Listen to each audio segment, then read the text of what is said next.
이재명 대통령이 한미 관세 문제를 조속히 해결하는 것이 목표라고 밝혔습니다.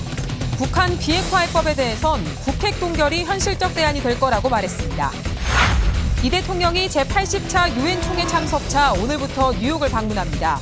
한국 정상으론 처음으로 유엔 안보리 공개 토의를 주재합니다. 민생회복 소비 쿠폰 2차 신청이 시작됐습니다. 정부는 쿠폰 안내 문자에 URL이 포함돼 있으면 사기라고 강조했습니다. 추석을 앞두고 택배 거래 피해 예방 주의보가 발령됐습니다. 택배 물량 급증으로 소비자 피해가 발생할 수 있어 주의가 필요합니다. 여러분 안녕하십니까? 뉴스 첫 소식입니다. 이재명 대통령이 로이터 통신과 인터뷰에서 한국과 미국 간 관세 문제는 가능하면 조속히 해결하는 게 목표라고 밝혔습니다. 이 대통령은 3,500억 달러 규모 대미 투자에 대한 상업적 타당성 보장 문제로 양국 간 이견이 있다며 한미 통화 스와프 없이 미국이 요구하는 방식으로 전액 현금 투자를 한다면 한국은 97년 금융위기와 같은 상황에 직면할 것이라고 언급했습니다. 영국 BBC 방송과 인터뷰에서는 북한 비핵화 해법과 관련해 북핵 동결은 임시 비상조치로 실행 가능하고 현실적인 대안이 될 것이라고 말했습니다. 이 대통령은 이와 함께 트럼프 미국 대통령과 김정은 북한 국무위원장이 당분간 핵무기 생산을 동결하는 내용으로 합의한다면 이를 수용할 수 있다고 덧붙였습니다. 이재명 대통령이 제80차 유엔 총회 참석을 위해 오늘부터 미국 뉴욕을 방문합니다. 취임 후 첫 기조연설에 이어 한국 정상으로선 처음으로 유엔 안보리 공개 토의도 주재합니다. 이혜진 기자입니다. 전 세계 정상급 지도자가 모여 국제 현안을 논의하는 제80차 유엔 총회 고위급 회기. 국제사회 이목이 집중되는 세계 최대의 다자 외교 무대에 이재명 대통령도 각국 정상들과 어깨를 나란히 합니다. 이 대통령의 미국 뉴욕 방문은 오는 26일까지 3박 5일 일정입니다. 도착 첫날에는 세계 최대의 자산운용사 블랙록 회장인 레리 핑크를 만나 AI 에너지 전환 관련 협력 방안을 논의합니다. 미 상하원 의원단에 접견한 뒤 현지에 뿌리를 내린 우리 동포들과도 만날 예정입니다. 23일에는 193개 회원국 정상 가운데 7번째 순서로 총회장 연단에 올라 기조연설을 합니다. 민주 한국의 복귀를 선언하고 우리 외교 비전을 제시하는데 한반도 비핵화 구상도 밝힐 걸로 관측됩니다. 한반도 정책 등 우리 정부의 외교 비전을 제시하는 한편 인류의 평화와 번영을 이루어 나가기 위한 한국의 기여 방안에 대해서도 설명하실 예정입니다. 대통령실은 다만 트럼프 미 대통령과 2차 정상회담은 이번에 계획하고 있지 않다고 밝혔습니다. 이번 방미 기간은 아니지만 다음 달 경주 에이펙을 계기로 두 정상이 회담할 가능성은 열려 있습니다. 유엔 사무총장과 면담을 비롯해 프랑스와 이탈리아, 폴란드, 우즈베키스탄, 체코 등 5개 나라와 양자회담은 확정돼 있습니다. 마지막 날인 25일에는 뉴욕 맨해튼에서 국가투자설명회를 열어 미국 월가 금융계 인사 등 글로벌 핵심 투자자들과 만납니다. 이 대통령이 직접 세이지 외교에 나서 우리 정부 경제정책을 소개하고 한국에 투자할 것을 적극 요청할 계획입니다. KTV 이혜진입니다. 외교부가 현지 시간 22일 미국 뉴욕에서 한미일 외교장관 회의가 열릴 예정이라고 밝혔습니다. 회의에는 조현 외교부 장관과 마코 루비오 미국 국무부 장관, 이와야 다케시 일본 외무상이 참석합니다. 회의에서는 한반도와 지역 정세, 북핵 문제 해결을 위한 한미일 3국 공조 방안 등이 논의될 것으로 전망됩니다. 오늘부터 민생회복 소비 쿠폰 2차 신청이 시작됩니다. 1차 때와 마찬가지로 신청 첫 주에는 출생연도 끝자리를 기준으로 요일제가 적용됩니다. 정부는 소비 쿠폰 안내 문자에 인터넷 주소가 포함돼 있다면 무조건 사기라며 주의를 당부했습니다. 윤현석 기자입니다.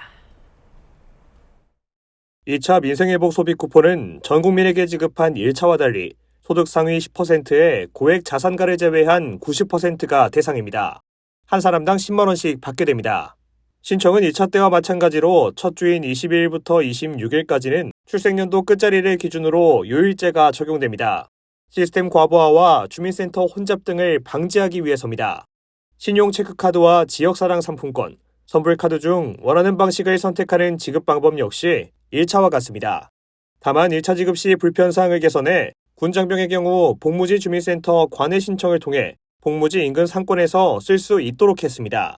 사용처가 부족한 농어촌 지역 주민의 이용 편의도 개선됐습니다. 소비 여건이 열악한 일부 읍면 지역의 경우 하나로마트와 공공형 로컬푸드 직매장에서 사용 가능합니다. 면지역 농협과 민간형 로컬푸드 직매장, 법인 소재지와 매장 소재지가 일치하는 지역 소비자 생활협동조합 매장도 매출과 관계없이 사용처에 포함됐습니다. 한편 소비 쿠폰 2차 지급을 앞두고 정부와 카드사를 사측간 스미싱 증가가 우려됩니다. 정부는 2차 소비 쿠폰 지급 기간에 발송되는 관련 안내 문자에 포함된 인터넷 주소는 사실상 100% 사기인 만큼 누르지 말아달라고 당부했습니다. 정부와 카드사는 UR이라는 링크가 포함된 문자나 메시지를 직접 발송하지 않으므로 이를 사칭한 스미싱에 각별히 주의해 주시기 바랍니다. 금융감독원과 금융위원회는 소비 쿠폰 관련 스미싱 피해 소비자 경보를 상영했습니다. 금융당국은 소비 쿠폰 신청을 명목으로 신분증 등 개인정보나 금융정보를 요구할 경우에는 진행을 중단하고 신고해달라고 요청했습니다. KTV 윤현석입니다.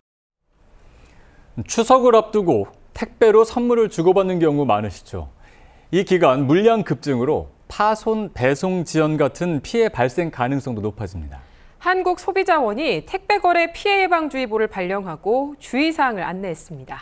조태영 기자가 보도합니다. A씨는 지난 5월 연휴 기간 제주도에 사는 사위에게 반찬을 보냈습니다. 하지만 열흘 후에도 수령인은 택배를 받지 못했습니다. 택배사에 확인해보니 물품은 터미널 한쪽에 방치돼 이미 부패한 상태였습니다. 내가 지연돼서 면책에 사인을 했기 때문에 받을 수가 없다라는 거예요. 이건 분명히 지연이 아니고 분실이잖아. 사이에 첫 생일을 맞이해서 음식을 해준 건데 그거를 못 봐도 되는 게 화가 나더라고요. 이 같은 택배 피해는 꾸준히 발생하고 있습니다. 최근 3년간 한국소비자원에 접수된 피해 구제 신청건은 모두 1,149건이었습니다.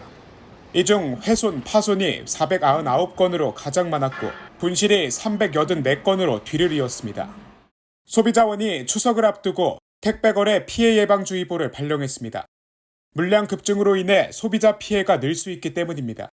작년 기준으로 추석 연휴에 하루 평균 1,850만 박스가 배송된 것으로 보여서 다른 날의 일평균 1,660만 박스보다 상당히 늘어난 수치가 배송되는 것으로 파악되기 때문에 소비자 피해가 증가할 가능성이 큽니다. 소비자 주의사항도 안내했습니다. 먼저 운송장 영수증 등 증빙 자료를 보관해야 합니다. 물품의 품명, 중량, 가격 등을 정확히 기재해야 피해 분쟁 시 유리하기 때문입니다. 또 파손 우려 물품은 주의 문구 표시와 함께 완충제로 포장하고 신선식품의 경우 특송 서비스를 이용하는 것이 안전합니다. 특히 50만 원 이상 고가 물품은 보험에 가입할 것을 권고했습니다. 운송물 종류와 지역에 따른 면책 특약도 유의해야 한다고 설명했습니다. 택배 피해를 입은 경우 1372 소비자 상담센터를 통해 서비스 피해 상담과 구제 신청을 할 수 있습니다.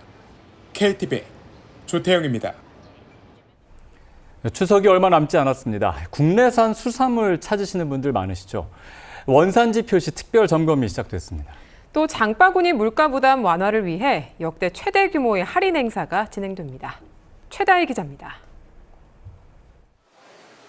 단속반이 매대에 진열된 수산물을 점검합니다.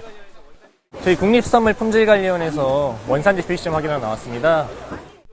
원산지가 허위로 적혀 있는 게 아닌지 재차 물어보고 은갈치 둘 다 국내산이고요. 네.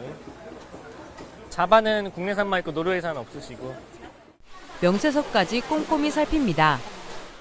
원산지 표시 의무자를 대상으로 미표시, 거짓 표시, 표시방법 위반을 저희가 수시로 점검하고 있고 설, 추석, 명절 같은 경우에는 특별 점검을 실시하고 있습니다.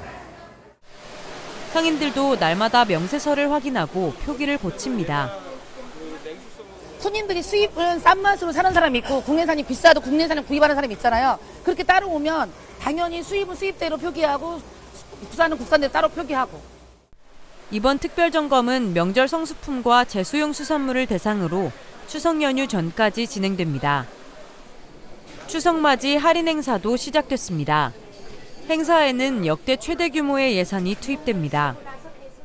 이번 행사는 고등어와 오징어 같은 대중성 어종과 김, 꽃게, 전복 등 선호도가 높은 수산물을 중심으로 진행됩니다.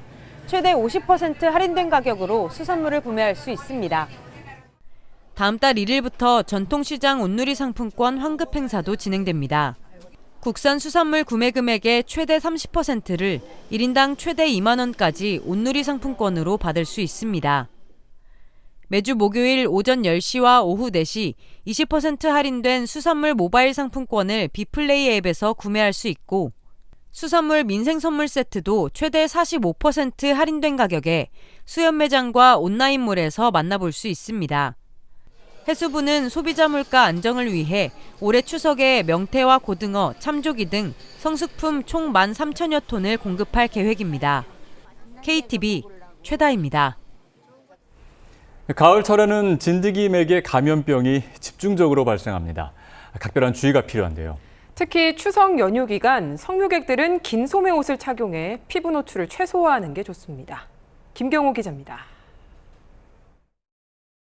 대표적인 진드기맥의 감염병은 쯔쯔 가무시증과 중증 열성 혈소판 감소 증후군 SFTS입니다. 질병관리청에 따르면 최근 3년간 9월에서 11월 사이 집중적으로 발생해 주의가 필요합니다. 두 감염병은 공통적으로 고열이나 오한, 구토 등의 증상을 동반합니다. 쯔쯔 가무시증은 진드기에 물린 자리에 검은 딱지가 생기는 게 특징입니다. 특히 SFTS는 치명률이 18.5%로 높고 백신과 치료제가 없어 예방수칙 준수가 무엇보다 중요합니다. 감염자의 연령대는 50세 이상이 90% 내외로 대부분을 차지했습니다. 감염 경로는 지난해 조사 결과 농작업 등 야외 활동이 63%로 가장 높았습니다. 야생 동물이 출현할 수 있는 곳에는 다 진드기가 있다고 보시면 될 것 같습니다. 그래서 풀밭에 들어가실 때는 좀 주의가 필요합니다. 감염병 예방을 위해서는 야외 활동 전 피부 노출을 최소화해야 합니다. 긴 소매옷과 긴 바지, 목수건, 장갑, 양말 등을 착용하는 것이 좋습니다. 바지는 양말 안으로 집어넣어 입고 진드기 기피제 사용도 효과적입니다. 활동 후에는 머리카락이나 귀 주변, 팔 아래, 오금 등에 진드기가 없는지 꼼꼼히 확인해야 합니다. 입었던 옷은 세탁하고 샤워나 목욕도 필수입니다. 2주 이내 감염 의심 증상이 나타날 경우 즉시 의료기관을 방문해 진료를 받아야 합니다. KTV 김경호입니다. 금융소비자보호법상 과징금 부과 기준을 명확히 하기 위해 금융위원회가 시행령과 감독 규정을 개정합니다. 상품 유형별 거래 금액이 과징금 부과 기준이 되고 위반 정도에 따라 과징금 부과 기준율을 1%까지 세분화하는 것이 핵심입니다. 최유경 기자입니다. 지난 2021년 시행된 금융소비자보호에 관한 법률 금소법. 이 법과 함께 과징금 제도가 도입됐지만 과징금 산정 기준이 수입 등으로 모호하다는 지적이 제기돼 왔습니다. 금융위원회가 개정안을 입법 예고하고 명확한 기준을 제시합니다. 앞으로는 상품 유형별 거래 금액이 과징금 부과의 기준이 됩니다. 예금성 상품은 예금액, 대출성 상품은 대출액, 투자성 상품은 투자액, 보험성 상품은 수입 보험료가 기준입니다. 거래 금액으로 적용하기 어려운 경우는 별도의 산정 방식이 마련됩니다. 예를 들어 대출을 조건으로 다른 금융상품을 강제로 판매하는 꺾기 규제 위반의 경우 실제 강요당한 다른 상품의 거래 금액을 기준으로 삼습니다. 또 과징금 부과 기준 산정 체계도 세분화합니다. 현행 부과 기준율은 중대성에 따라 50%와 70%, 100% 세 단계로만 나뉘었는데 이를 1%에서 100%까지 폭넓게 조정할 수 있습니다. 위법성이 크면 더 높게, 경미하면 더 낮게 과징금을 부과할 수 있습니다. 아울러 부당이득이 과징금에 비해 크면 차액만큼 가중하고 소비자 보호 실태 평가가 우수하거나 피해 배상이나 재발 방지 대책을 마련하면 기본 과징금에서 50% 이내 감액이 가능합니다. 다만 두 가지 이상의 사유를 동시에 충족해도 최대 75%까지만 감경할 수 있습니다. 금융위는 구체적인 기준 제시로 위반 정도에 상응하는 과징금 부과가 가능해질 거라고 밝혔습니다. KTV 최유경입니다. 관세청이 이달 1일에서 20일 수출액이 401억 달러로 지난해 동기보다 13.5% 증가했다고 밝혔습니다. 품목별론 반도체 27%, 선박 46.1% 늘었고 석유 제품은 4.5% 줄었습니다. 국가별로는 중국과 미국으로의 수출이 각각 1.6%, 6.1% 증가했습니다. 같은 기간 수입은 382억 달러로 9.9% 증가했고 무역 수지는 19억 달러 흑자를 기록했습니다.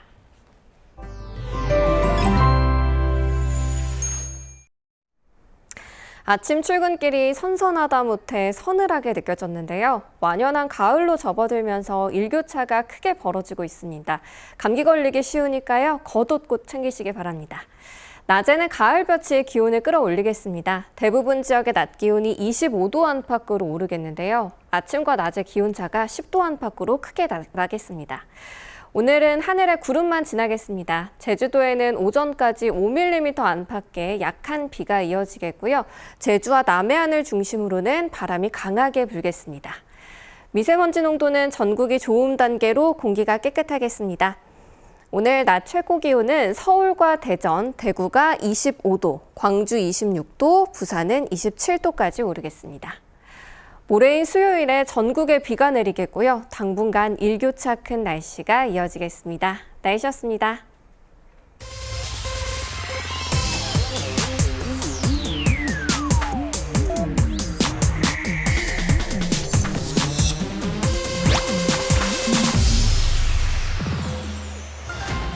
민주 대한민국의 복귀를 선언하고 한반도 정책 등 우리 정부의 외교 비전을 제시하는 한편 인류의 평화와 번영을 이루어 나가기 위한 한국의 기여 방안에 대해서도 설명하실 예정입니다.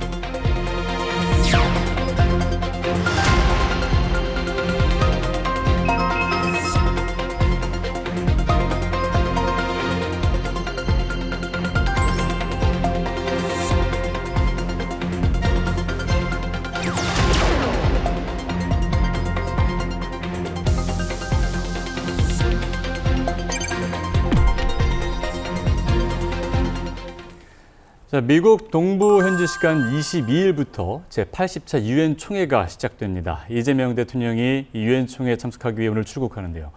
이 대통령은 유엔 기조연설에서 글로벌 책임 국가로 역할을 제시하고 또 한반도 비핵화 등 대북 메시지도 내놓을 것으로 전망됩니다. 이번 유엔 총회에서 한국 정상으로는 처음으로 유엔 안전보장이사회 공개 토의도 주재하는데요. 서울 스튜디오 연결해 자세한 내용 알아보겠습니다. 차은주 앵커.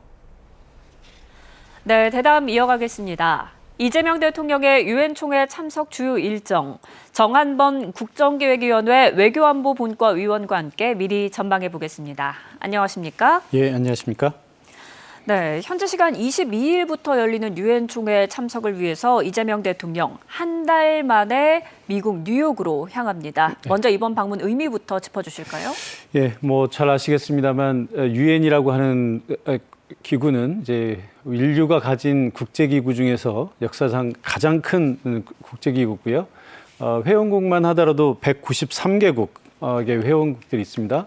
우리는 유엔에 대해서 많은 관심들을 갖고 있는데 역사상 우리나라는 사실 유엔에 가입하기 위해서도 큰 아픔이 있었거든요. 예. 분단국이기 때문에 북한과 남한이 모두 서로 비토를 놔서 유엔에 가입 못하다가 90년대 들어와서 처음으로 이제 우리가 양국이 유엔에 가입을 했거든요. 네.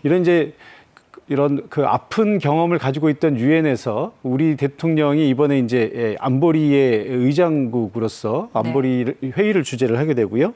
또 이번에 지난번에 우리 그 워싱턴에 가서 미국과 양자 협의를 하지 않았습니까? 예. 이번에 이제 다자무대, 세계 최대의 다자무대에 복귀한다라고 하는 점에서 아주 큰 의미가 있는 것 같습니다. 예. 그럼 이번 유엔 총회의 구체적 일정에 대한 위성락 안보실장의 브리핑 듣고 오겠습니다. 9월 23일에는 유엔 총회 고위급 회의 기조연설을 하십니다. 이 대통령은 기조연설을 통해서 민주 대한민국의 복귀를 선언하고 한반도 정책 등 우리 정부의 외교 비전을 제시하는 한편 인류의 평화와 번영을 이루어 나가기 위한 한국의 기여 방안에 대해서도 설명하실 예정입니다.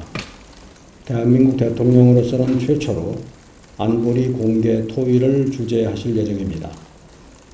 AI와 국제 평화 안보를 주제로 개최되는 이 회의에서 이 대통령은 모두의 AI 기조하 국제사회의 평화 안보 번영을 위한 공동의 대응 논의를 주도하실 것입니다. 유엔 창설 80주년이자 해방 80주년인 올해 유엔 총회 무대에서 글로벌 책임 강국으로서 평화, 개발, 인권 의제에 기여하고 있음을 부각시키고자 합니다. 네, 이재명 대통령은 트럼프 대통령과 같은 날인 23일에 기조 연설을 할 예정이고요. 내용은 민주주의 복귀 선언 그리고 외교 비전 담는다고요? 예, 앞서도 말씀드렸습니다만 우리는 과거에 유엔에 가입하기 위해서 몸부림치던 시절이 있었습니다. 네. 그런데 이제 그때만 하더라도 우리나라가 선진국의 대열에 들지 못했었죠. 지금은 이제 우리가 일개 단순한 회원국이 아니라 글로벌 책임 강국으로서 면모를 보여주고자 하는 그런 시기에 와 있고요. 이번에 이제 우리 대통령께서 참석하면서 이 시대의 화두가 되고 있는 AI, 인공지능에 대해서 이제 처음으로 연설을 하게 되고요. 이를 통해서 우리가 기여할 수 있는 국제 평화와 안보에 대한민국이 기여할 수 있는 그런 비전들도 이제 제시를 하게 됩니다. 물론 우리의 전통적인 관심사인 한반도의 문제들, 한반도 비핵화의 문제, 그리고 평화의 문제, 이런 문제들도 이제 얘기를 하실 건데요. 단순히 그런 우리 국가의 문제를 넘어서서 세계 정세의 지도국가로서의 면모를 보이기 위한 글로벌 책임 강국이라고 하는 화두를 가지고 이번에 연설에 임하게 될 것 같고요.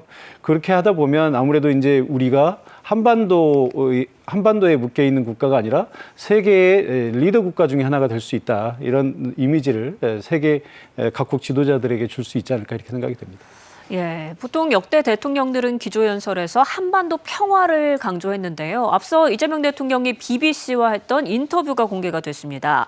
북한과 미국이 당분간 핵을 동결하는 데 합의하면 수용할 수 있다라는 메시지를 내놨는데 이런 내용이 이번 연설에도 담길까요?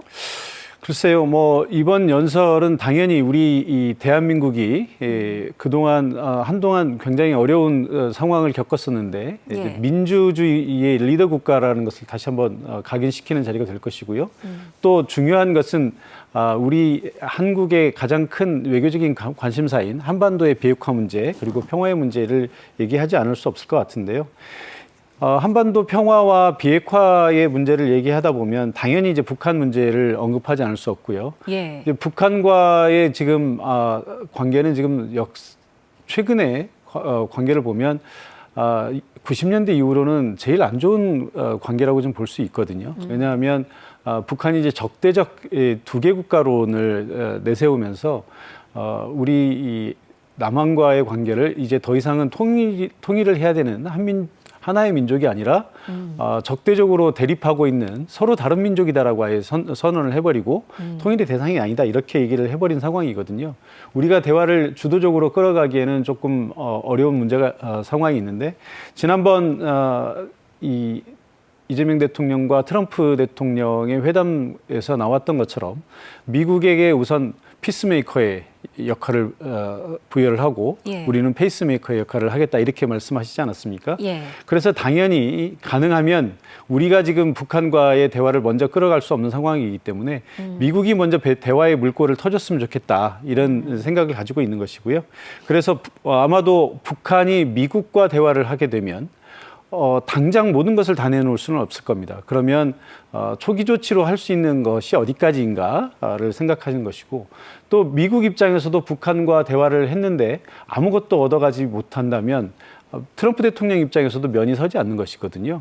그래서 트럼프 대통령 입장에서 최소한으로 얻어야 되는 것과 현재 북한이 최대치로 내놓을 수 있는 것의 교집합이 어디냐. 그렇다고 본다면 이 핵 동결 정도가 될 것이다. 이렇게 예상을 하는 것이고요. 그래서 트럼프 대통령과 김정은 위원장이 핵 동결에 대해서 합의를 한다면 우리는 그걸 받고 거기에서부터 이후에 한반도 평화에 대한 논의를 이어가겠다. 이런 의지의 표명이라고 보시면 될 것 같습니다. 어찌 보면 이재명 대통령이 실용적이고 현실적인 그런 면모가 드러나는 부분이 아닌가 싶고요. 어제 또 외국군이 없으면 자주국방이 불가능하냐. 이건 굴종적인 사고다. 이런 메시지를 남겼습니다. 이건 어떻게 보십니까? 사실 자주국방이라고 하는 화두는 오래된 것입니다. 그러니까 아니 뭐 이게 사실은 오래된 화두일 필요도 없는 것이고요. 어느 나라나 자기 스스로 자기를 방어할 수 있는 능력을 가져야 되는 것은 너무 당연한 이치 아니겠습니까? 예. 이것이 없다면 참 그 수치스러운 것이죠.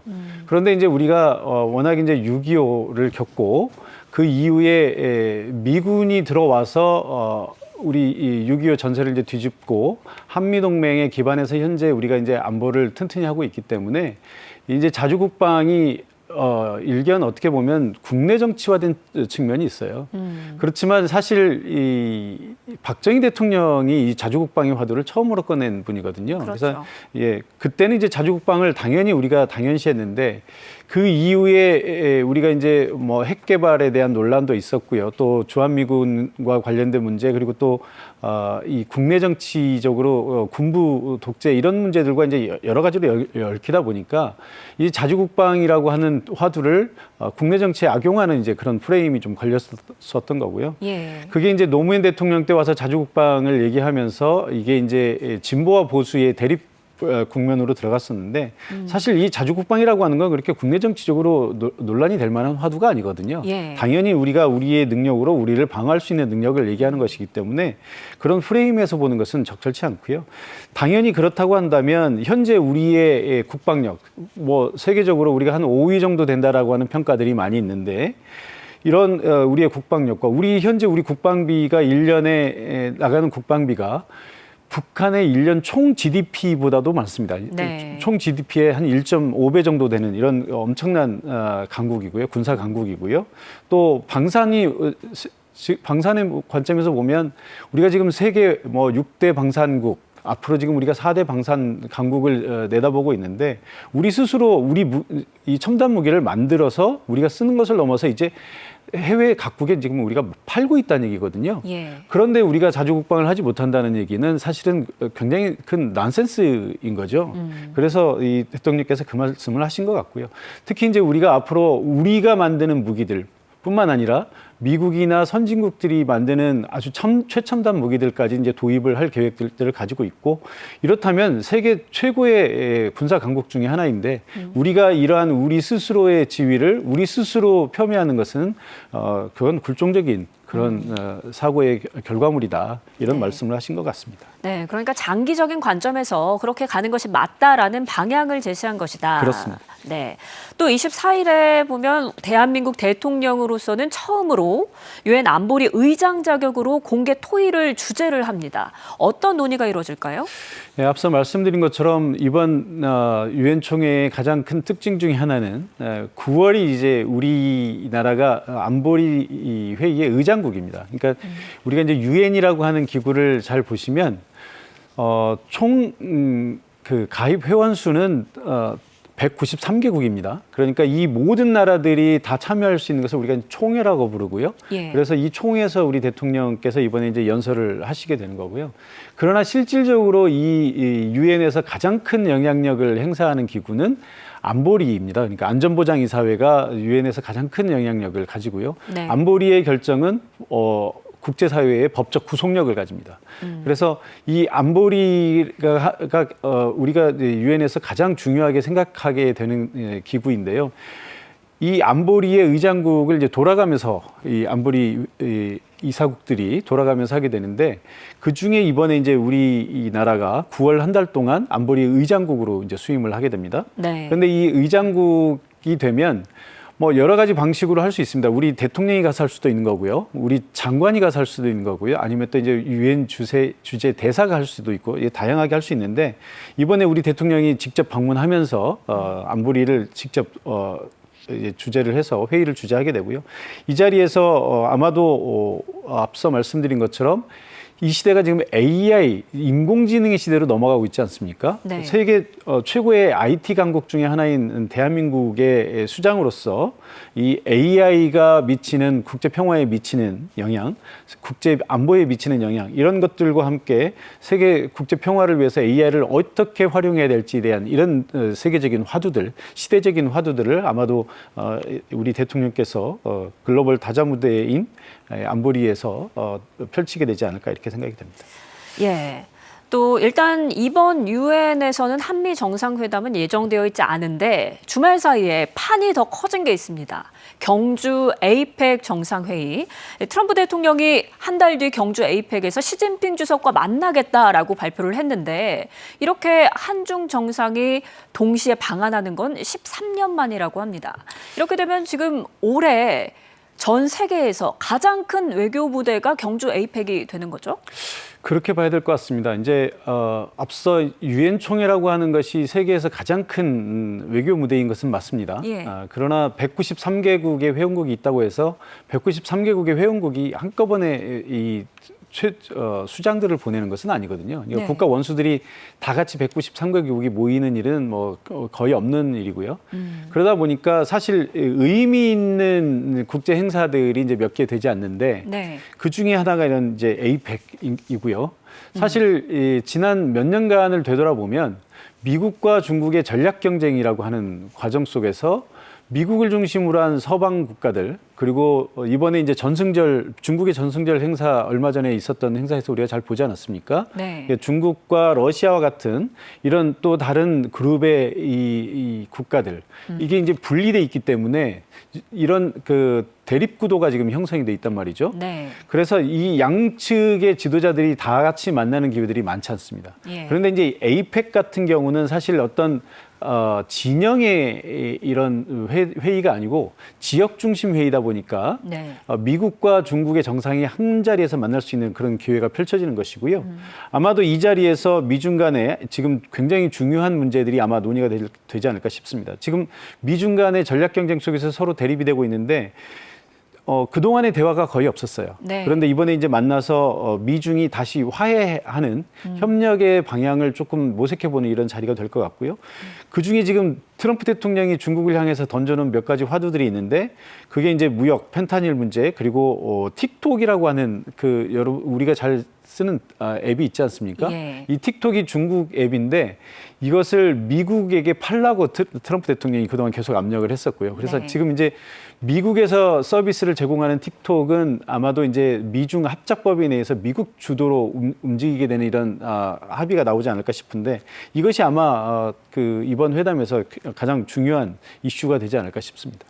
네, 그럼 이 초강대국 사이에서 우리는 이 자리를 어떻게 최대한 활용을 해야 할지 이 부분이 관심 아니겠습니까? 예, 그렇습니다. 이게 미중 정상이 한 자리에 모이는 흔치 않은 행사고요. 또 이런 국제적인 큰 외교 무대가 바로 우리나라 대한민국의 경주에서 이루어진다는 것이죠. 그래서 이 두 나라의 세계 최고의 G2의 정상들이 만나는데 그 가교 역할을 우리가 할 수 있다라는 것은 굉장히 외교적인 메리트가 있는 것이고요. 네.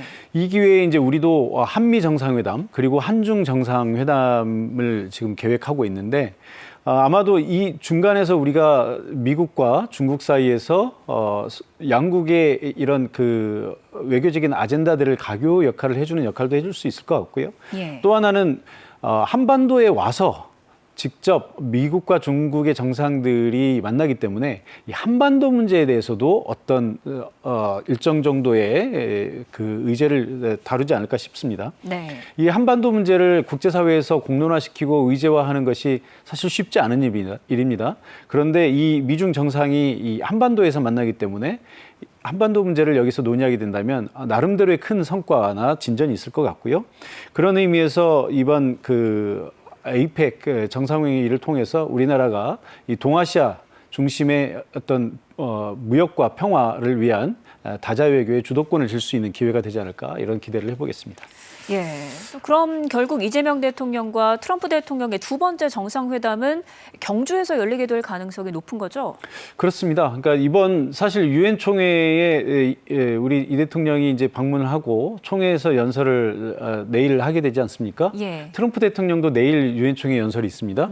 그래서 뭐 그 자리에서 즉석에서 만나서 어떤 조우를 한다든지 아니면 약식 회담을 할 가능성이 전혀 없다고 배제할 수는 없겠습니다만 네. 사실 의미 있는 회담을 하기는 쉽지 않거든요.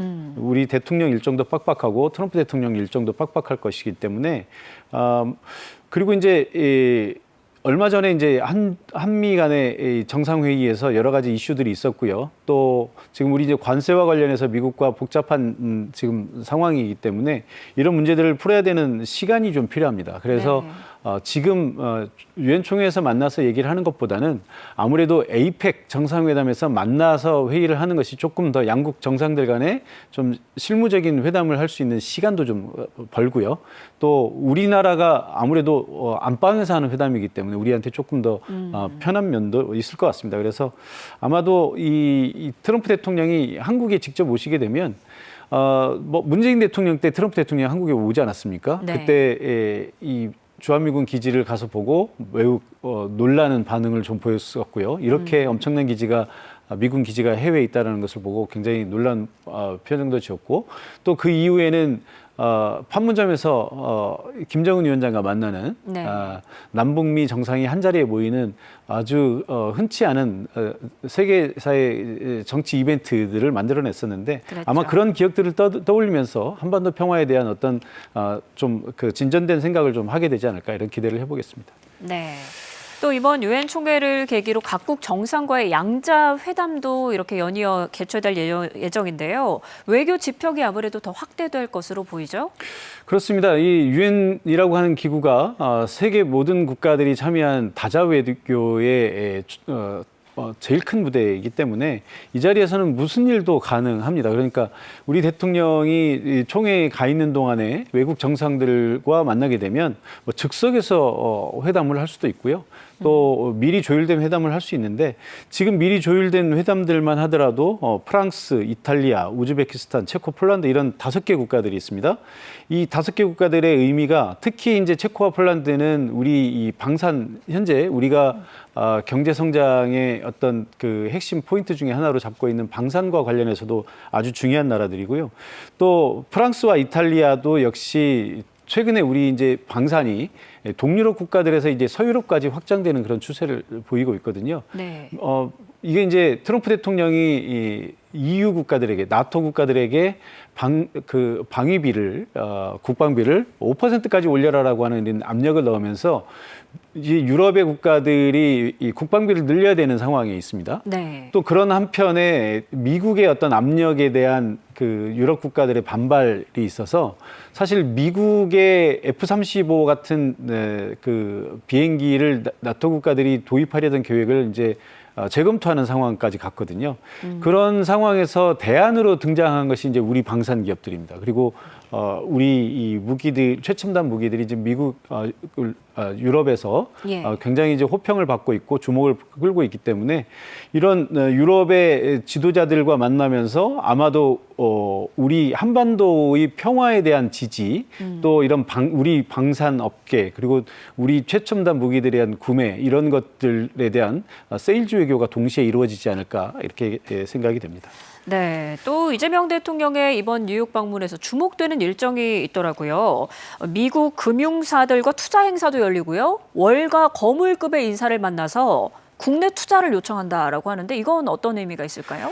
예, 보통 이제 우리 대통령이 뉴욕을 방문하게 되면 워싱턴과는 좀 다른 일정을 짭니다. 예. 워싱턴은 미국 정치의 수도죠. 미국 정치 수도이기 때문에 미국 대통령과 회담을 하고 또 미국 의회 지도자들을 만나고 또 우리 교민들을 만나는 이런 정도의 정치와 관련된 행사들을 위주로 판을 짜게 되는 반면에 네.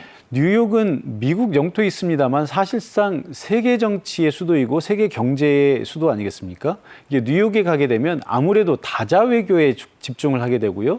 또 경제 외교에 집중을 하게 되는데 이번에 이제 그 우리 대통령이 만나게 되는 사람 중에 하나가 세계 투자 펀드 회사의 가장 큰 투자 펀드 회사 중에 하나인 블랙록이라고 하는 회사가 있습니다. 여기 이제 이 회장을 만나면서 아마도 우리 한반도에 대한 한국에 대한 투자의 그 좀 어떤 투자 촉진을 위한 이런 요청을 하게 될 가능성이 높습니다. 예. 이 블랙록이라고 하는 회사가 어느 정도 회사냐면 거의 1경원의 돈을 투자를 하는 이런 회사로 알려져 있고요. 네. 사실 우리나라에도 엄청난 그 돈을 이미 투자를 하고 있는데 뭐 예를 들면 그 우리가 잘 아는 그 뭐 애플이라든지 그다음에 엔비디아 그리고 우리나라의 삼성전자 이런 회사들도 지금 이 블랙록이 엄청난 규모의 금액을 투자하고 있기 때문에 대주주의 지위를 가지고 있습니다.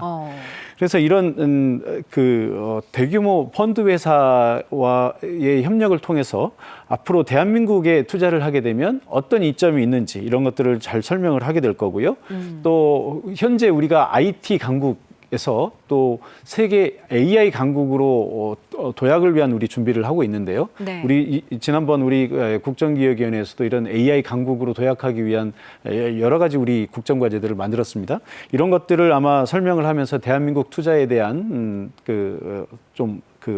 호의적인 반응을 이끌어낼 가능성이 높고요. 네. 그렇게 된다면 우리가 그동안 한국하면 떠올렸던 코리아 디스카운트, 그러니까 남북 분단 이런 갈등으로 인해서 우리가 그동안 한국의 주가나 이런 것들을 보면 비슷한 주변국들에 비해서 현저히 낮아요. 그러니까 네.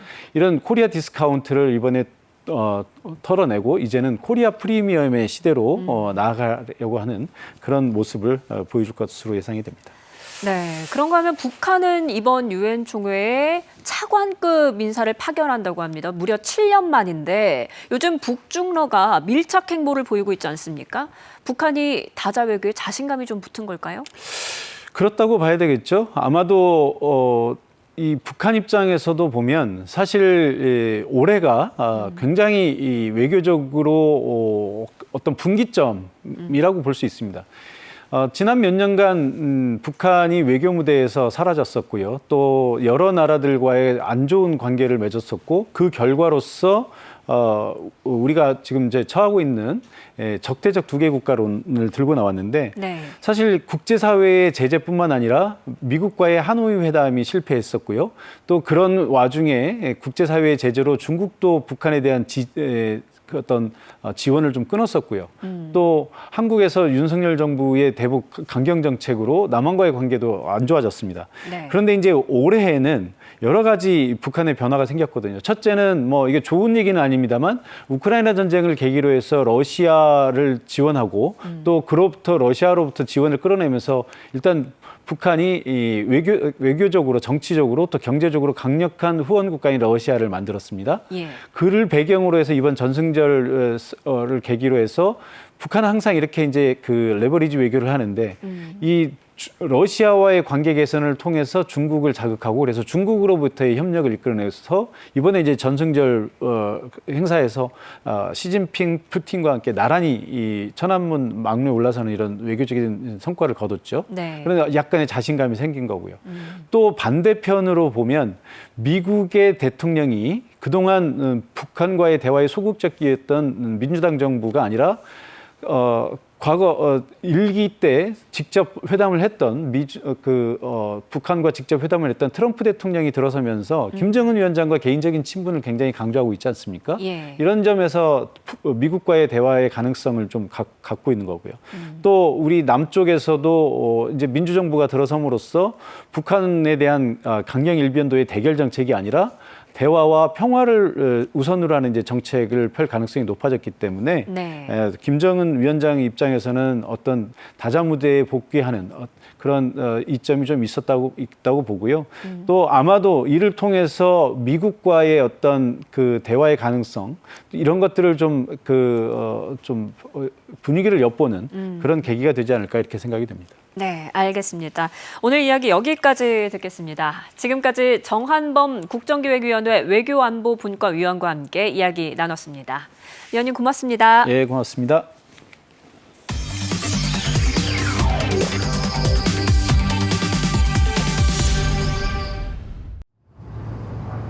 월드투데이입니다. 캠퍼스 행사 도중 총격을 입고 사망한 미국의 보수 성향 활동가 찰리 커크의 추모식이 열렸습니다.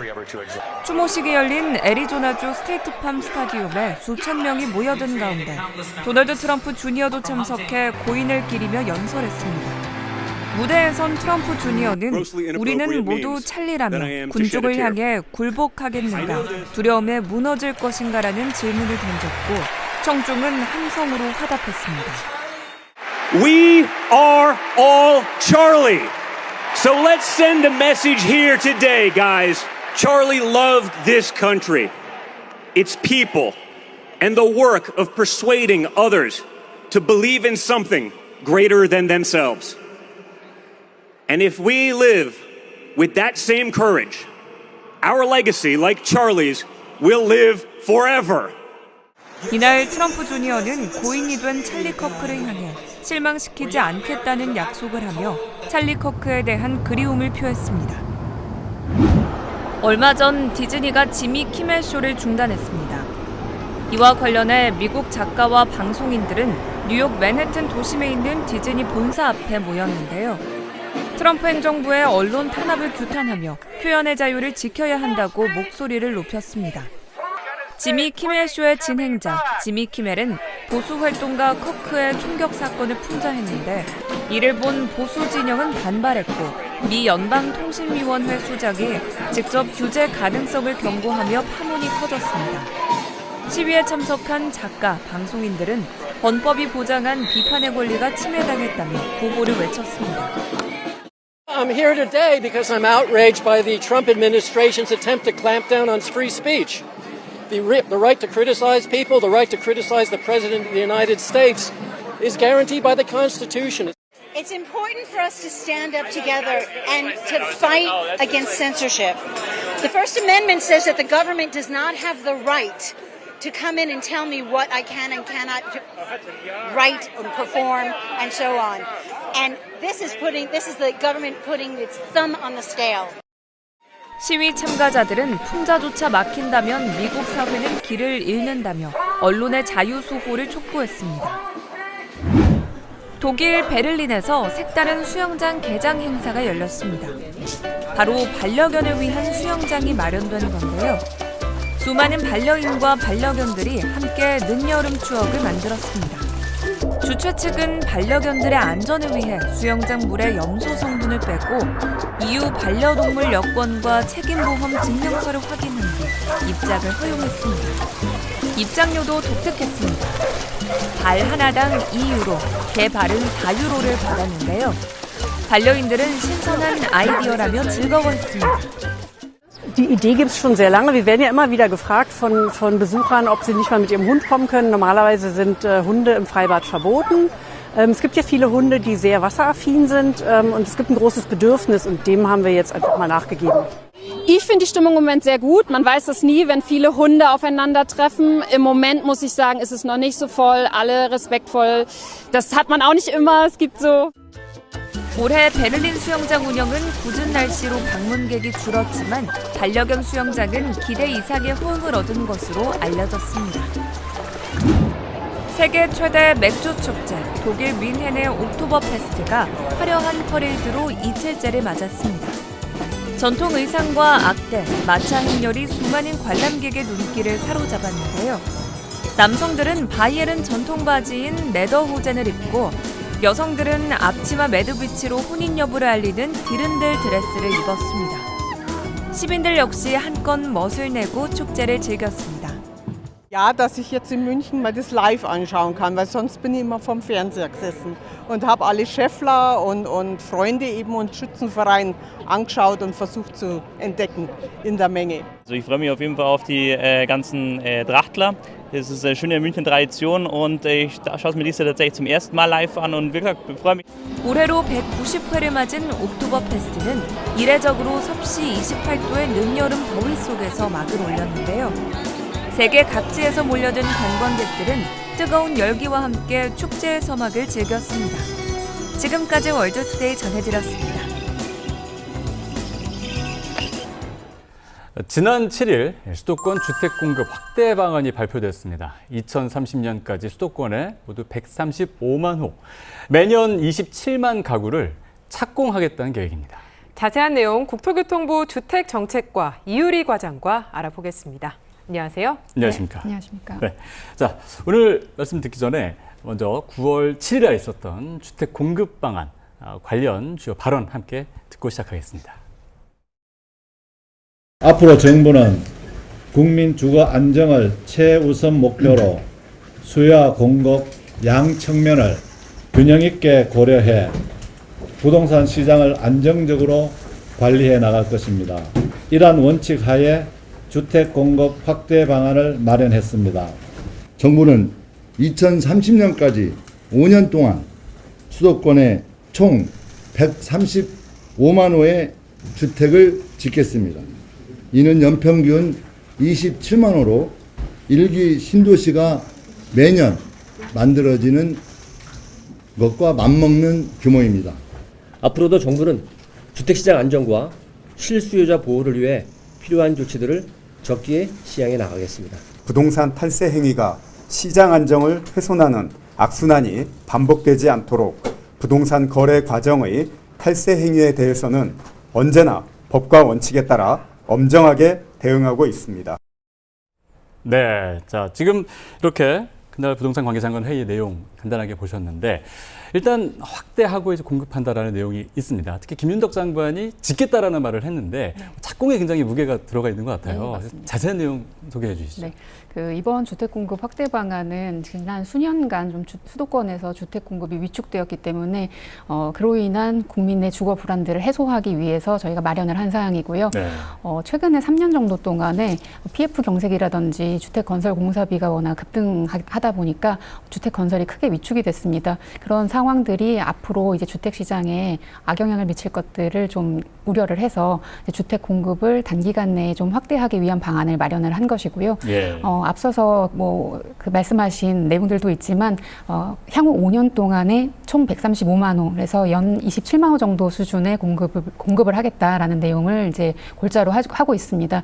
특히 말씀을 하신 것처럼 착공 물량을 기준으로 하기 때문에 예. 좀 현실감 있는 체감 가능한 공급을 하겠다라는 데 방점이 찍혀 있다라고 보시면 될 것 같습니다. 네. 내용을 살펴보면 이번 대책의 핵심이 공공의 역할이 좀 강화된다는 점인데 LH가 공공택지를 이제 민간에 매각을 하지 않고 직접 개발을 하게 됩니다. 이 부분도 좀 소개를 해주시죠. 네.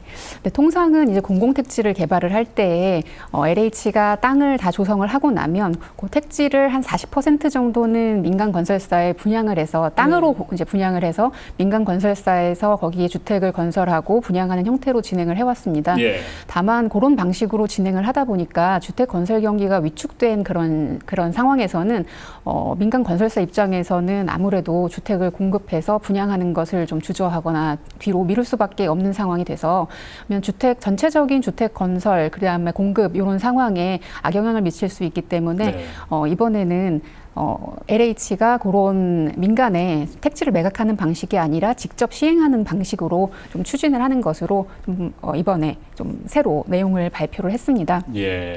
그래서 이제 건설 업계에서는 이제 좀 경기 상황에 따라서 주택 공급 상황이 좀 변동성이 있을 수 있다면 공공에서 공급한다면 공급의 안정성 측면에서 굉장히 강점을 가질 수가 있기 때문에 공급을 안정적으로 꾸준하게 매년 비슷한 물량을 계속 공급을 할 수 있다라는 장점이 있고요. 또 민간 건설사 입장에서도 LH에서 직접 시행하고 이제 도급형으로 수행을 하게 되는 경우에는 미분양에 대한 그런 우려 없이 사업의 리스크를 좀 줄이면서 그 건설 공사들을 해나갈 수가 있기 때문에 그 장점이 어느 정도 있는 그런 모델이라고 생각하시면 될 것 같습니다. 네, 어떻게 시행을 하느냐에 따라 또 장단점이 분명히 있기 때문에 지금 말씀해 주신 그런 부분들이 장점이 될 수 있을 것 같은데 아무래도 LH가 시행을 하게 되면 그동안 꼭 지적받아왔던 부분들이 있지 않습니까? LH의 재원이라든가 LH의 부채라든가 이런 부분들이 다시 또 수면 위로 올라올 수 있는 그런 부분들인 것 같습니다. 재원은 어떻게 마련할 수 있을까요? 일단은 직접 시행 방식으로 시행을 한다라고 하더라도 과거에 이제 택지를 매각한 대금이 순차적으로 계속 들어올 거기 때문에 단기적으로는 그런 자금에 대한 부분은 이렇게 크게 우려할 부분은 아니라고 생각을 하고요. 또 LH에서 만약에 부족한 부분이 있다라고 하면은 또 채권 발행을 통해서 채워나갈 수 있는 부분들이 있습니다. 다만 이제 직접 시행으로 이번에 저희가 전환을 하는 물량들은 도급형 민간 참여 사업이라고 해서 민간의 이제 설계와 시공, 그다음에 자금에 대한 부분들까지 다 민간에서 책임을 지고 나중에 분양 수익이나 임대료 수익으로 사후에 정산을 하는 방식으로 이제 자금 구조가 이루어지게 됩니다. 그렇기 때문에 LH가 사업 초반에 대규모의 자금을 투입하는 그런 형태의 사업 모델은 아니다 보니 크게 이렇게 자금 부담이 앞쪽에 쏠리지는 않을 것이다라고 생각하고 있습니다. 네. 이 도급형 민간 참여 사업에 대한 이야기를 해주셨는데 LH가 시행을 하고 민간이 시공을 하는 이 과정에서 주요 건설사들이 과연 참여를 할까 이 부분, 그리고 공사비가 좀 낮게 책정이 돼서 품질이 낮은 주택이 나오는 거 아니냐 이런 목소리도 있는데 어떻게 보십니까? 네, 현재도 사실 LH 도급형 민간 참여 사업에 일군 건설사들이 많이 참여를 하고 있습니다. 그래서 저희가 2024년, 2025년 2년 동안에 시행한 사업들을 보면 민간 참여 사업에 17개사가 선정이 됐는데요. 그중에 64.7%인 11개사가 시공능력 평가 32 이내의 그런 업체들이었고요. 그다음에 94% 이상이 시공능력 평가 100위 정도에 해당하는 업체들이었기 때문에 앞으로도 그렇고 이제 민간 참여 사업에 건설사들의 관심이 꽤 있을 거다라고 보고 있습니다. 또 품질 측면에서도 민간 참여 사업은 건설사가 자체 브랜드를 내고 그 설계와 시공을 다 전담을 해서 사업을 시행하는 구조이기 때문에 건설사들이 자기 책임에 맞게 품질도 고품질의 그런 공공주택을 생산할 수 있을 거다라고 생각을 하고 있고요. 저희가 민간 참여 사업에 대해서도 물가 변동률에 대해서는 좀 적정하게 반영할 수 있는 그런 제도 개선을 2023년에 기완료를 했습니다. 네. 그렇기 때문에 공사비 측면에서도 이제 적정한 수준으로 좀 반영될 수 있도록 하고 결국은 이제 좋은 품질로 지어질 수 있도록 하는 그런 제도 개선 방안들도 계속해서 검토해 나갈 계획입니다. 네, 이번 9월 7일에 있었던 부동산 관계 장관 회의의 내용을 보면 사실 보통 부동산 정책하면 새로운 곳을 개발해서 발표하고 막 이런 경우가 있었는데 그게 아니라 이제 기존에 있는 부분을 빨리 착공하겠다 이런 쪽이 되게 막 보이고 잡혀 있는 것 같거든요. 그래서 3기 신도시 같은 경우 어느 정도 빨리 이번 대책으로 좀 아파트 공급이 될까요? 네, 이번에 그 공공택지의 사업 속도를 높이기 위한 방안들도 많이 발표를 했는데요. 네. 사업 단계별로 이제 계획에서부터 보상 그리고 이주 철거에 이르는 각 단계별로 어떻게 조기화할 것인지에 대해서 구체적인 방안을 제시를 했습니다. 그래서 저희가 3기 신도시가 지금 총 8곳에서 진행이 되고 있고 32만 8천 호가 공급이 계속해서 진행이 되고 있는데요. 네. 그 앞단에 2018년에 발표했던 5개 지구 같은 경우에는 이미 사업이 어느 정도 진행된 상황이기 때문에 한 6개월에서 1년 정도 조기화를 시킬 수 있다라고 생각을 하고 있고요. 예. 21년에 발표된 3개의 지구가 있습니다. 그 3개 지구 같은 경우에는 1년 이상 좀 조기화가 가능할 것으로 그렇게 보고 있습니다. 예. 네. 이번 대책에 이제 서울 도심의 유휴부지를 활용해서 주택을 공급하는 방안도 있는데 2030년까지 4천 가구 공급이 목표인 것으로 알고 있는데요. 이 과정에서 지자체나 주민 반대로 좀 계획에 차질이 생기는 거 아니냐 이런 목소리도 있는데 어떻게 보십니까? 네. 이번에 그 성대 운동장 포함해가지고 4개소를 발표를 했습니다. 그 4곳의 도심 유휴부지는 모두 좀 신속하게 주택 공급할 수 있도록 지방자치단체 그리고 관계기관하고 의견 조율을 어느 정도 거쳐서 지금 발표를 한 상황이기 때문에 추가적인 의견 분쟁에 대한 우려들은 크게 없다라고 보고 있고요. 앞으로도 이제 사업 구체화 시켜 나가면서 지방자치단체들과 의견도 수렴을 하고 또 주민들이 원하는 그런 편의시설도 충분히 같이 복합 개발을 해서 주민들이 원하는 형태로 개발이 이루어질 수 있도록 그렇게 해나갈 계획입니다. 성대 운동장하고 미래 업무용지 같은 경우에는 2027년 착공을 목표로 하고 있고요.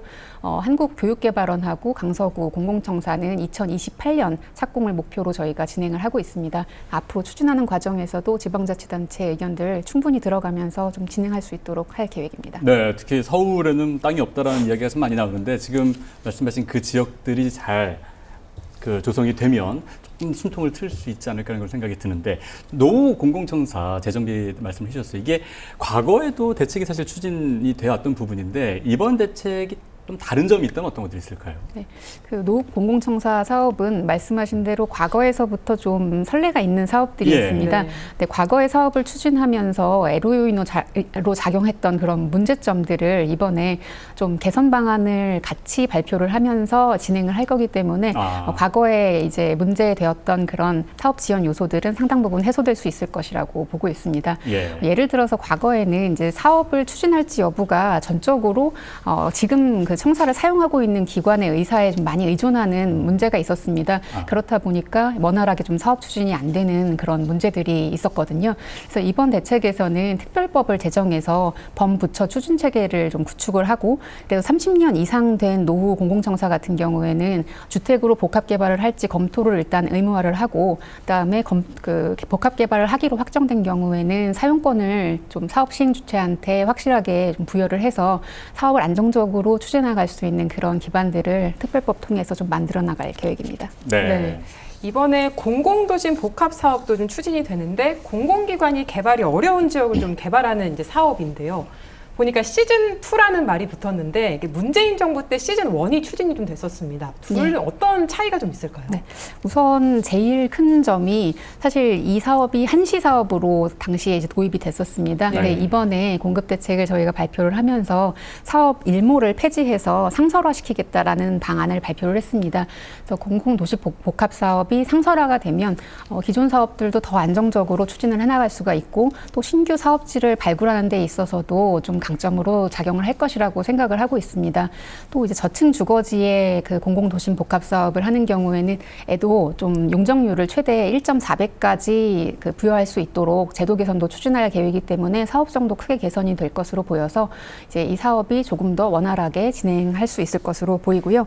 또 이와 별도로 그 과거에 조금 공공도심 복합 사업에 있어서 좀 불합리하다라고 지적되었던 문제점들도 과거에 이제 법령 개정을 통해서 최근에 8월에 시행된 내용들도 좀 있습니다. 예를 들어서 예전에는 2021년 6월 이전에 그 토지 등을 보유하고 있던 소유자들한테만 그 분양권을 주택을 이제 받을 수 있는 권리를 주는 그런 형태의 법이 입법이 되어 있었었는데 그거를 이제 새로 후보지가 발표되면은 발표일 이후로 그러니까 이전에 그 주택, 토지 등을 소유한 사람들에 대해서는 현물 보상이라는 형태로 분양권을 받을 수 있도록 하는 그런 제도 개선도 이루어졌고요. 그 외에도 그 불합리하다라고 지적되었던 문제들이 법령 개정을 통해서 상당 부분 해소가 되었기 때문에 앞으로 조금 더 원활하게 사업을 추진할 수 있을 것으로 생각하고 있습니다. 네.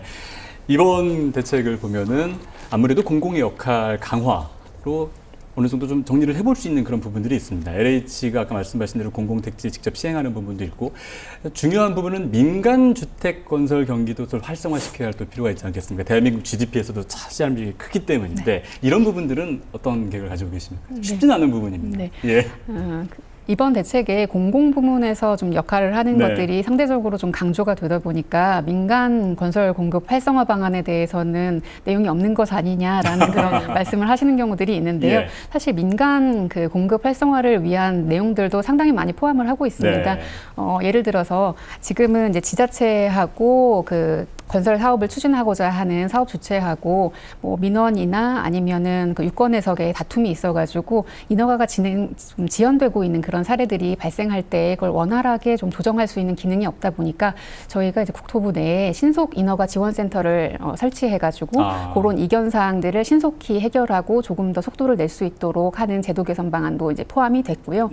또 이제 그 35년 동안에 계속 바뀌지 않고 유지됐던 그 획일적인 주택 외부의 소음 기준이라든지 아니면은 이제 학교, 그 새로운 주택을 지을 때는 학교를 짓기 위해서 이제 기부 체납을 하는 경우들이 있는데 그 법정 기부 체납 외에도 다른 사항들을 이제 지자체에서 이제 요구를 해서 그 사업자들한테 좀 과도하게 부담이 되는 그런 요인들도 좀 객관적인 기준을 마련해서 그런 불필요한 사업 비용과 사업 부담들을 줄이기 위한 제도 개선 방안들도 같이 발표가 됐습니다.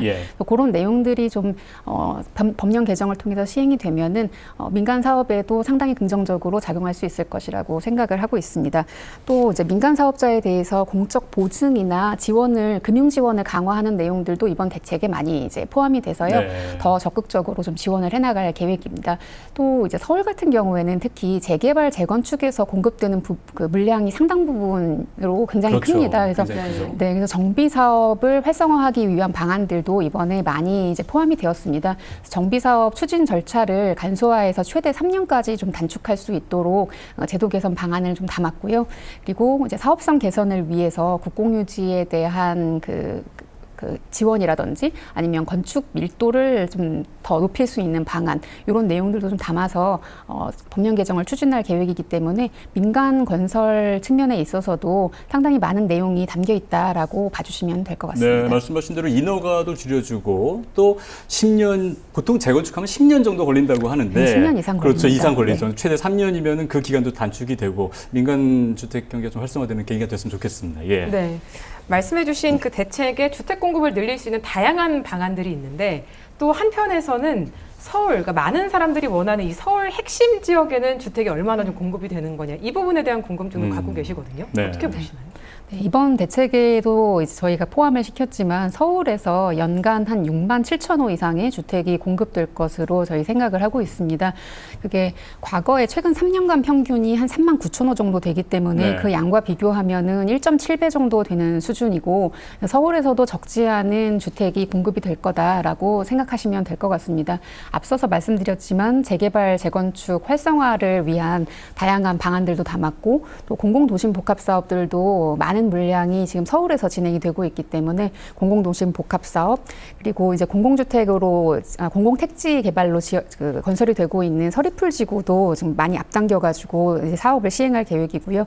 또 다양한 국공유지나 유휴부지 개발, 그리고 노후 공공청사 개발, 또 그리고 수서 영구임대 같은 그 영구 임대주택에 대한 전면적인 재건축, 이런 내용들이 서울 시내 곳곳에 지금 사이트들이 분포를 하고 있기 때문에 그런 사업들을 통해서도 서울 시내에 공급이 될 수 있을 거다라고 생각하고 있습니다. 네, 지금 서울의 핵심지에서 말씀을 해주셨는데 아무래도 많은 분들이 서울 집값은 다시 올라가서 주택 안정에 관심이 많으신데, 또 지역 같은 경우는 미분양 또 이런 얘기가 나오고 있거든요. 지금 말씀하신 그런 서울 시내라든가 이런 부분들의 대책을 통해서 수도권의 집값 안정이라든가 이런 부분들은 어느 정도 영향을 줄 수 있을까요? 네, 앞서서도 말씀하셨던 것처럼 이번 대책의 특징이 사실 착공을 기준으로 하고 있다라는 겁니다. 근데 이제 착공이 되게 되면 분양주택 같은 경우에는 통상 착공 이후에 3개월에서 6개월 정도 후에는 분양으로 이제 시장에 공급이 되거든요.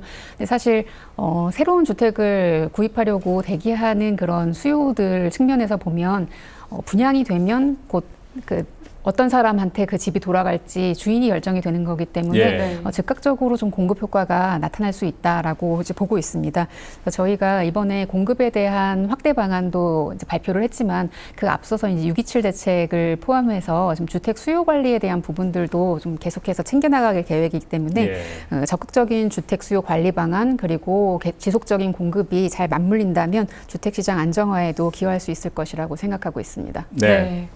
이번에 나온 대책들이 좀 차질 없이 이행이 돼서 주택 공급이 좀 원활히 이루어져야 되겠다, 이런 생각이 드는데요. 앞으로 향후 계획 마지막으로 말씀 부탁드립니다. 네.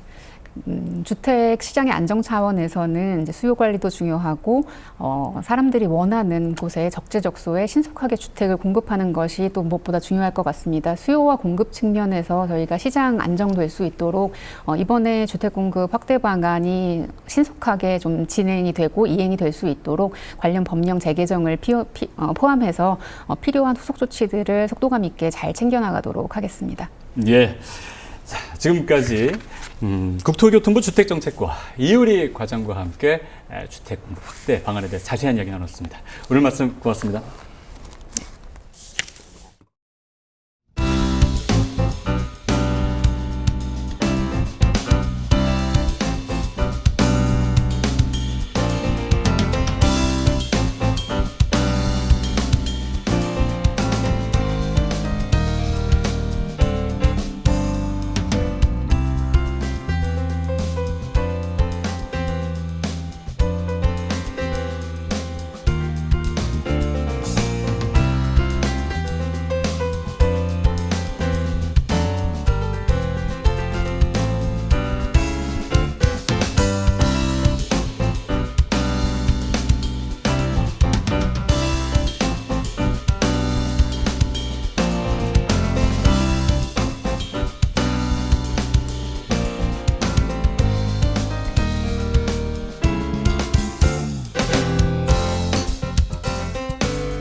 뉴스 전해드립니다. 이재명 대통령이 로이터 통신과 인터뷰에서 한국과 미국 간 관세 문제는 가능하면 조속히 해결하는 게 목표라고 밝혔습니다. 이 대통령은 3,500억 달러 규모 대미 투자에 대한 상업적 타당성 보장 문제로 양국 간 이견이 있다며 한미 통화 스와프 없이 미국이 요구하는 방식으로 전액 현금 투자를 한다면 한국은 97년 금융위기 같은 상황에 직면할 것이라고 언급했습니다. 영국 BBC 방송과 인터뷰에서는 북한 비핵화 해법과 관련해 북핵 동결은 임시 비상조치로 실행 가능하고 현실적인 대안이 될 것이라고 말했습니다. 이 대통령은 이와 함께 트럼프 미국 대통령과 김정은 북한 국무위원장이 당분간 핵무기 생산을 동결하는 내용으로 합의한다면 이를 수용할 수 있다고 덧붙였습니다. 이재명 대통령이 제80차 유엔 총회 참석을 위해 오늘부터 미국 뉴욕을 방문합니다. 취임 후 첫 기조연설에 이어 한국 정상으로선 처음으로 유엔 안보리 공개 토의를 주재합니다. 이혜진 기자입니다. 전 세계 정상급 지도자가 모여 국제 현안을 논의하는 제80차 유엔 총회 고위급 회기. 국제사회 이목이 집중되는 세계 최대의 다자 외교 무대에 이재명 대통령도 각국 정상들과 어깨를 나란히 합니다. 이 대통령의 미국 뉴욕 방문은 오는 26일까지 3박 5일 일정입니다. 도착 첫날에는 세계 최대의 자산운용사 블랙록 회장인 레리 핑크를 만나 AI 에너지 전환 관련 협력 방안을 논의합니다. 미 상하원 의원단에 접견한 뒤 현지에 뿌리를 내린 우리 동포들과도 만날 예정입니다. 23일에는 193개 회원국 정상 가운데 7번째 순서로 총회장 연단에 올라 기조연설을 합니다. 민주 한국의 복귀를 선언하고 우리 외교 비전을 제시하는데 한반도 비핵화 구상도 밝힐 걸로 관측됩니다. 한반도 정책 등 우리 정부의 외교 비전을 제시하는 한편 인류의 평화와 번영을 이루어 나가기 위한 한국의 기여 방안에 대해서도 설명하실 예정입니다. 대통령실은 다만 트럼프 미 대통령과 2차 정상회담은 이번에 계획하고 있지 않다고 밝혔습니다. 이번 방미 기간은 아니지만 다음 달 경주 에이펙을 계기로 두 정상이 회담할 가능성은 열려 있습니다. 유엔 사무총장과 면담을 비롯해 프랑스와 이탈리아, 폴란드, 우즈베키스탄, 체코 등 5개 나라와 양자 회담은 확정돼 있습니다. 마지막 날인 25일에는 뉴욕 맨해튼에서 국가 투자 설명회를 열어 미국 월가 금융계 인사 등 글로벌 핵심 투자자들과 만납니다. 이 대통령이 직접 세이지 외교에 나서 우리 정부 경제 정책을 소개하고 한국에 투자할 것을 적극 요청할 계획입니다. KTV 이혜진입니다. 외교부가 미국 현지 시간 22일 미국 뉴욕에서 한미일 외교장관 회의가 열릴 것이라고 밝혔습니다. 회의에는 조현 외교부 장관과 마코 루비오 미국 국무부 장관, 이와야 다케시 일본 외무상이 참석합니다. 회의에서는 한반도와 지역 정세, 북핵 문제 해결을 위한 한미일 3국 공조 방안 등이 논의될 전망입니다. 오늘부터 민생회복 소비 쿠폰 2차 신청이 시작됩니다. 1차 때와 마찬가지로 신청 첫 주에는 출생연도 끝자리를 기준으로 요일제가 적용됩니다. 정부는 소비 쿠폰 안내 문자에 인터넷 주소가 포함되어 있다면 무조건 사기라며 주의를 당부했습니다. 윤현석 기자의 보도입니다. 2차 민생회복 소비 쿠폰은 전 국민에게 지급한 1차와 달리 소득 상위 10%의 고액 자산가를 제외한 90%가 대상입니다. 한 사람당 10만 원씩 받게 됩니다. 신청은 2차 때와 마찬가지로 첫 주인 22일부터 26일까지는 출생연도 끝자리를 기준으로 요일제가 적용됩니다. 시스템 과부하와 주민센터 혼잡 등을 방지하기 위해서입니다. 신용 체크카드와 지역사랑 상품권, 선불카드 중 원하는 방식을 선택하는 지급 방법 역시 1차와 같습니다. 다만 1차 지급 시 불편사항을 개선해 군장병의 경우 복무지 주민센터 관내 신청을 통해 복무지 인근 상권에서 쓸 수 있도록 했습니다. 사용처가 부족한 농어촌 지역 주민의 이용 편의도 개선됐습니다. 소비 여건이 열악한 일부 읍면 지역의 경우 하나로마트와 공공형 로컬푸드 직매장에서 사용 가능합니다. 면지역 농협과 민간형 로컬푸드 직매장, 법인 소재지와 매장 소재지가 일치하는 지역 소비자 생활협동조합 매장도 매출과 관계없이 사용처에 포함됐습니다. 한편 소비 쿠폰 2차 지급을 앞두고 정부와 카드사를 사측간 스미싱 증가가 우려됩니다. 정부는 2차 소비 쿠폰 지급 기간에 발송되는 관련 안내 문자에 포함된 인터넷 주소는 사실상 100% 사기인 만큼 누르지 말아달라고 당부했습니다. 정부와 카드사는 UR이라는 잉크가 포함된 문자나 메시지를 직접 발송하지 않으므로 이를 사칭한 스미싱에 각별히 주의해 주시기 바랍니다. 금융감독원과 금융위원회는 소비 쿠폰 관련 스미싱 피해 소비자 경보를 상영했습니다. 금융당국은 소비 쿠폰 신청의 명목으로 신분증 등 개인정보나 금융정보를 요구할 경우에는 진행을 중단하고 신고해달라고 요청했습니다. KTV 윤현석입니다. 요즘 택배로 선물 주고받는 경우 많으시죠? 추석을 앞두고 물량 급증으로 파손, 배송 지연 같은 피해 발생 가능성도 높아집니다. 한국소비자원이 택배거래 피해 예방 주의보를 발령하고 주의사항을 안내했습니다. 조태영 기자입니다. A씨는 지난 5월 연휴 기간 제주도에 사는 사위에게 반찬을 보냈습니다. 하지만 열흘 후에도 수령이는 택배를 받지 못했습니다. 택배사에 확인해보니 물품은 터미널 한쪽에 방치돼 이미 부패한 상태였습니다. 내가 지연돼서 면책에 사인을 했기 때문에 받을 수가 없다라는 거예요. 이건 분명히 지연이 아니고 분실이잖아요. 사이에 첫 생일을 맞이해서 음식을 해준 건데 그거를 못 봐도 되는 게 화가 나더라고요. 이 같은 택배 피해는 꾸준히 발생하고 있습니다. 최근 3년간 한국소비자원에 접수된 피해 구제 신청건은 모두 1,149건이었습니다. 이 중 훼손, 파손이 499건으로 가장 많았고 분실이 384건으로 뒤를 이었습니다. 소비자원이 추석을 앞두고 택배거래 피해 예방주의보를 발령했습니다. 물량 급증으로 인해 소비자 피해가 늘 수 있기 때문입니다. 작년 기준으로 추석 연휴에 하루 평균 1,850만 박스가 배송된 것으로 보여서 다른 날의 일평균 1,660만 박스보다 상당히 늘어난 수치가 배송되는 것으로 파악되기 때문에 소비자 피해가 증가할 가능성이 큽니다. 소비자 주의사항도 안내했습니다. 먼저 운송장 영수증 등 증빙 자료를 보관해야 합니다. 물품의 품명, 중량, 가격 등을 정확히 기재해야 피해 분쟁 시 유리하기 때문입니다. 또 파손 우려 물품은 주의 문구 표시와 함께 완충제로 포장하고 신선식품의 경우 특송 서비스를 이용하는 것이 안전합니다. 특히 50만 원 이상 고가 물품은 보험에 가입할 것을 권고했습니다. 운송물 종류와 지역에 따른 면책 특약도 유의해야 한다고 설명했습니다. 택배 피해를 입은 경우 1372 소비자 상담센터를 통해 서비스 피해 상담과 구제 신청을 할 수 있습니다.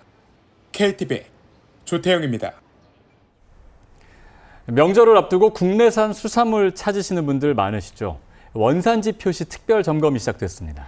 또 장바구니 물가 부담 완화를 위해 역대 최대 규모의 할인 행사가 진행됩니다. 최다혜 기자입니다. 단속반이 매대에 진열된 수산물을 점검합니다. 저희 국립수산물품질관리원에서 원산지 표시 좀 확인하러 나왔습니다. 원산지가 허위로 적혀 있는 게 아닌지 재차 물어보고 은갈치 둘 다 국내산이고요. 네. 자바는 국내산만 있고 노르웨이산 없으시고 명세서까지 꼼꼼히 살핍니다. 원산지 표시 의무자를 대상으로 미표시, 거짓 표시, 표시 방법 위반을 저희가 수시로 점검하고 있고 설, 추석, 명절 같은 경우에는 특별 점검을 실시하고 있습니다. 상인들도 날마다 명세서를 확인하고 표기를 고칩니다. 손님들이 수입은 싼 맛으로 사는 사람이 있고 국내산이 비싸도 국내산을 구입하는 사람이 있잖아요. 그렇게 따라오면 당연히 수입은 수입대로 표기하고 국산은 국산대로 따로 표기하고. 이번 특별점검은 명절 성수품과 제수용 수산물을 대상으로 추석 연휴 전까지 진행됩니다. 추석맞이 할인 행사도 시작됐습니다. 행사에는 역대 최대 규모의 예산이 투입됩니다.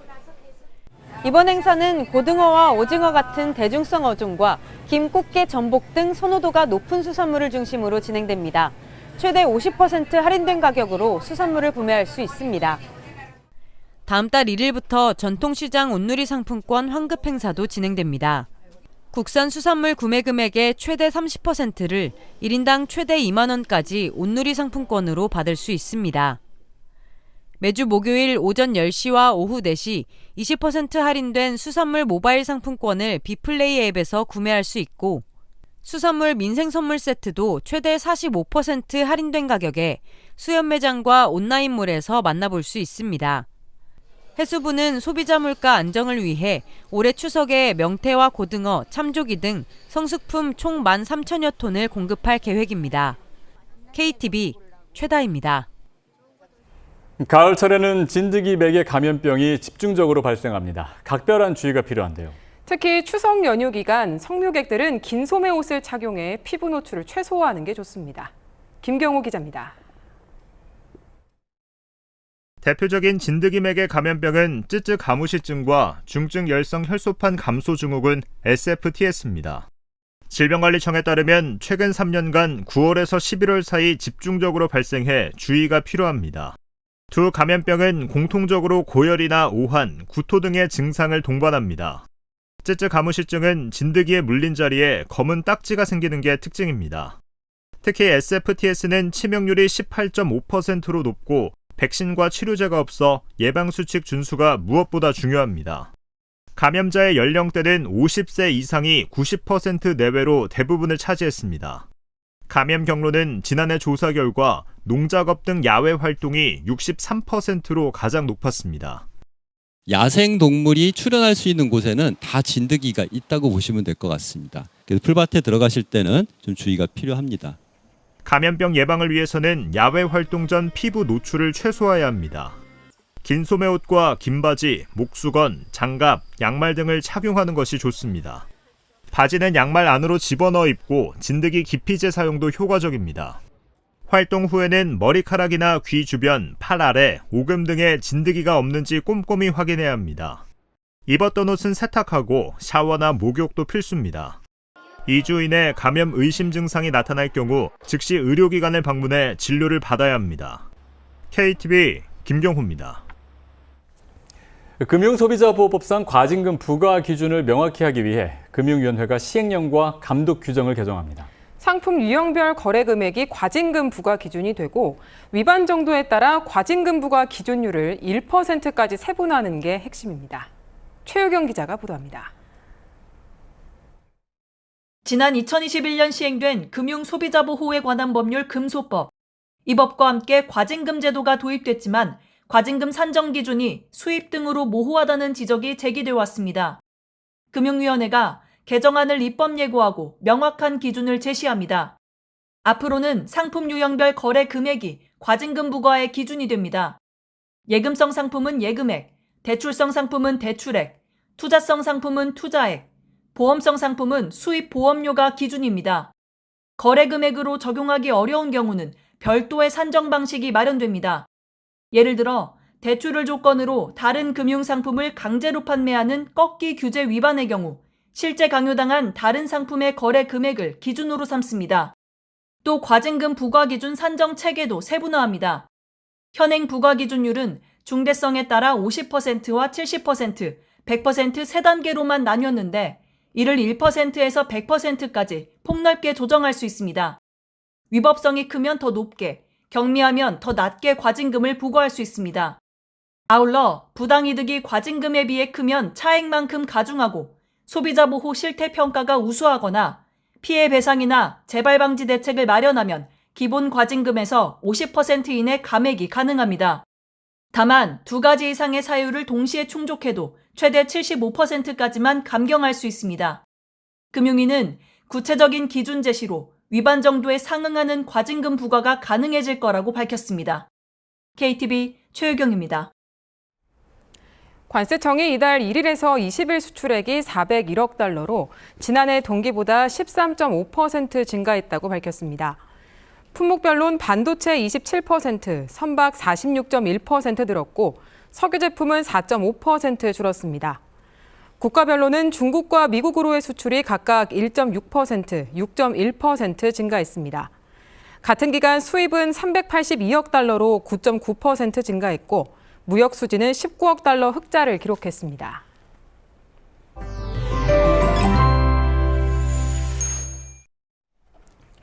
완연한 가을 날씨가 이어지고 있습니다. 오늘 큰 일교차에 대비한 옷차림을 해주셔야겠는데요. 아침, 저녁으로는 선선하지만 낮 기온이 크게 오르겠습니다. 구름 사이로 가을볕이 강하게 내리쬐면서 대부분 지역의 낮 기온이 25도 안팎으로 오르겠고요. 아침과 낮의 기온차가 10도 안팎으로 크겠습니다. 오늘은 하늘에 구름만 지나겠습니다. 제주도에는 오전까지 5mm 안팎의 약한 비가 이어지겠고요. 제주와 남해안을 중심으로는 바람이 강하게 불겠습니다. 미세먼지 농도는 전국이 좋음 단계로 공기가 깨끗하겠습니다. 낮 기온은 서울과 대전, 대구 25도, 부산은 27도까지 오르겠습니다. 모레인 수요일에 전국에 비가 내리겠고요. 당분간 일교차 큰 날씨가 계속되겠습니다. 날씨였습니다. 네, 앞서 뉴스에서도 전해드렸죠. 올해부터 2차 소비 쿠폰 신청도 지금 시작됩니다. 1차 소비 쿠폰 사용하시면서 많은 분들이 고기도 사 먹고 또 아이 학원비도 쓰고 그렇게 해서 굉장히 좋았다라는 반응이었는데 두 번째 쿠폰도 또 알뜰하게 사용하시면 좋겠습니다.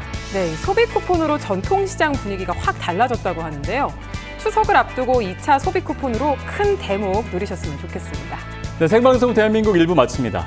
저희는 내일 오전 10시에 다시 찾아뵙겠습니다. 시청해주신 여러분 고맙습니다.